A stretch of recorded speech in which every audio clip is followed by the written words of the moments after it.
আসসালামু আলাইকুম প্রিয় ফুটবল ফ্যান্স।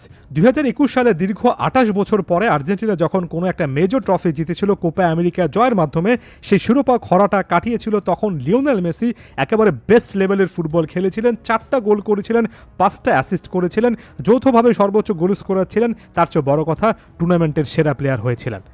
এরপর বিশ্বকাপেও টুর্নামেন্টের সেরা প্লেয়ার লিওনেল মেসির সামনে আরও একটা টুর্নামেন্ট আছে। আরও একবার আর্জেন্টিনাকে বড় একটা ট্রফি জয়ের জন্য লিও মেসি সাধ্যমতো চেষ্টা করবেন।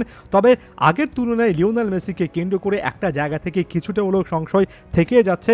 নানা সময় ধরে, বা বলা উচিত অন্তত গত 3 বছর ধরে, তিনি কিন্তু অনেক ছোট ছোট ইনজুরি সংক্রান্ত ইস্যু, ব্যথা, ডিসকমফোর্ট এগুলো নিয়ে খেলছেন, এবং এই অস্বস্তিগুলো লিওনেল মেসিকে অনেক সময় কিন্তু অনেক ভুগিয়েছে। কোপা আমেরিকা কিংবা বড় কোনো একটা টুর্নামেন্টের সময়টাতে যদি ভোগায়, সেটা অনেক দিক থেকে আর্জেন্টিনার জন্য খারাপ হবে, কারণ আর্জেন্টিনা এখনও লিও মেসি সর্বস্ব একটা দল।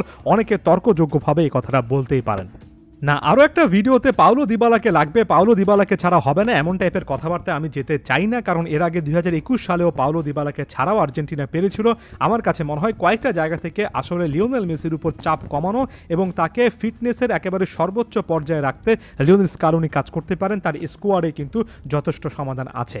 আমরা তার আগে 2021 সালে লিওনেল মেসির কোপা আমেরিকার সময় হিট ম্যাপটাতে চলে যায়। লিও মেসি 4টা গোল 5টা অ্যাসিস্ট করতে এই পরিমাণ এরিয়া কভার করেছিলেন। দেখবেন প্রতিপক্ষের ডিবক্সের বাইরে একেবারে প্রপার নাম্বার 10 হিসেবে যেমন একটা প্রেজেন্স আছে, তেমনি নিজের হাফের একটু উপরে অনেকটা রাইটে উইং ঘেসেও কিন্তু তার অনেক মুভমেন্ট আছে। এই জিনিসটা ভুলে যাবেন না যে শেষ পর্যন্ত আনহেল ডিমারিয়ার গোলে কোপা আমেরিকা আর্জেন্টিনা জিতলেও ডিমারিয়া কিন্তু ফাইনালের আগে খুব একটা বেশি ফিট ছিলেন না। ডিমারিয়া পুরো টুর্নামেন্ট একেবারে পূর্ণাঙ্গ ফিটনেসের সঙ্গে কমপ্লিট করতে পারেননি।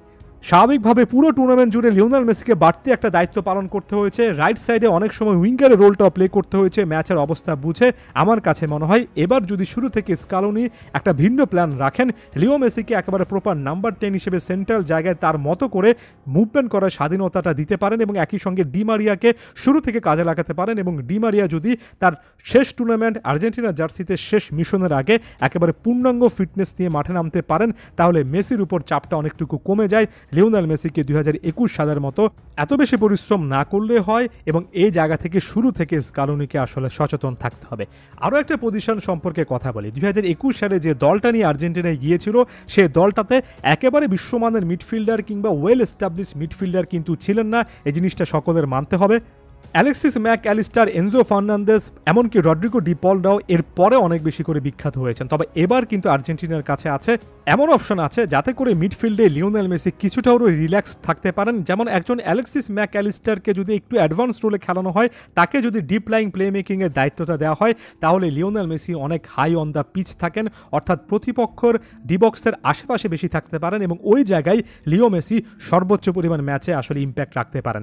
আমি যখন ইন্টার মায়ামির একের পর এক ম্যাচ দেখছি, যেহেতু ইন্টার মায়ামিতে খুব একটা বেশি ভালো মানের প্লেয়ার নেই, ওভারঅল চিন্তা করলে লিওনেল মেসিকে অনেক ড্রপ ডাউন করতে হয়, অনেক মিডফিল্ডে নেমে আসতে হয়। আপনি যদি ইন্টার মায়ামির জার্সিতে লিওনেল মেসির হিটম্যাপটা দেখেন, দেখবেন যে লিওনেল মেসি মিডফিল্ডার হিসেবে কী পরিমাণ পরিশ্রম করছেন, আসলে কী পরিমাণ এরিয়া কভার করছেন। লিওনেল মেসি এতটা মিডফিল্ড নির্ভর না খেলে একটু যদি হাই অন দ্য পিচ থাকতে পারেন, তাহলে লিওনেল মেসির জন্য, তার ফিটনেসের জন্য এটা আরও একটু বেটার হবে। মোটেও এই জিনিসটা বলছি না যে লিওনেল মেসি মিডফিল্ডার হিসেবে ভালো করছেন না, মিডফিল্ডেও লিওনেল মেসি তার সেরার ফর্মটা দেখাতে পারেন। তবে আমি লিওনেল মেসিকে আরেকটু পিচের উপরিভাগে দেখতে চাই। তার পেছনে একজন ম্যাক অ্যালিস্টার, এনজো ফার্নান্দেজ, সে সার্ভিসটুকু তাকে দিয়ে তাকে আরেকটু সামনে পুশ করতে পারবেন, এই জিনিসটা বিশ্বাস করি। এটা করলে লিওনেল মেসির পরিশ্রম গেম বাই গেম কিছুটা হলেও কম হবে, কারণ দিন শেষে আর্জেন্টিনাকে একেবারে ফাইনাল স্টেজ পর্যন্ত চিন্তা করতে হবে। গতবারের কোপা আমেরিকা ফাইনালটা কিন্তু লিও মেসি ইনজুরি নিয়ে খেলেছেন। আর্জেন্টিনা তারপরও জিতেছে। প্রতিটা সময় ভাগ্য আপনার পক্ষে সব সময় থাকবে, প্রতিটা সময় ফাইনালে গিয়ে রেজাল্টগুলো আপনার পক্ষে আসবে, ব্যাপারটা এমন নয়। তাই আগে থেকে এই কয়েকটা ব্যাপার স্কালোনি চিন্তা করে দেখতে পারেন। ধন্যবাদ সবাইকে।